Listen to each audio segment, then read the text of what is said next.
بسم اللہ الرحمن الرحیم۔ شروع کرتا ہوں اللہ تعالیٰ کے نام کے ساتھ جو بڑا مہربان نہایت رحم کرنے والا ہے۔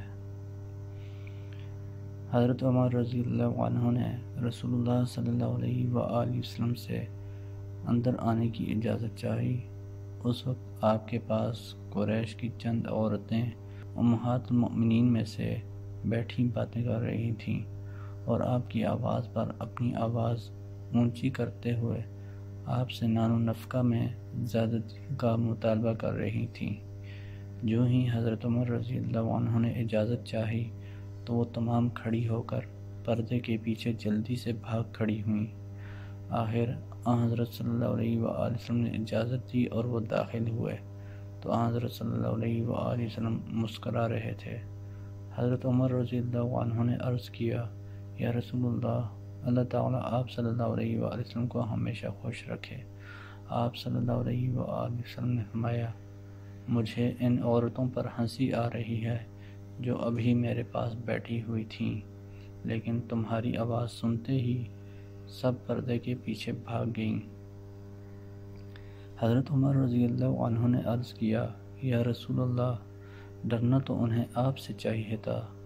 پھر انہوں نے عورتوں سے کہا، اے اپنی اور جانوں کی دشمنوں، تم مجھ سے تو ڈرتی ہو اور حضور اکرم صلی اللہ علیہ وآلہ وسلم سے نہیں ڈرتی۔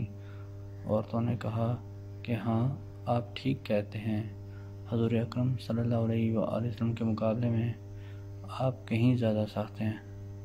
اس پر حضرت صلی اللہ علیہ وآلہ وسلم نے فرمایا، اے ابن خطاب، اس ذات کی قسم جس کے ہاتھ میں میری جان ہے، اگر شیطان تمہیں کسی راستے پر چلتا دیکھتا ہے تو اسے چھوڑ کر وہ کسی دوسرے راستے پر چل پڑتا ہے۔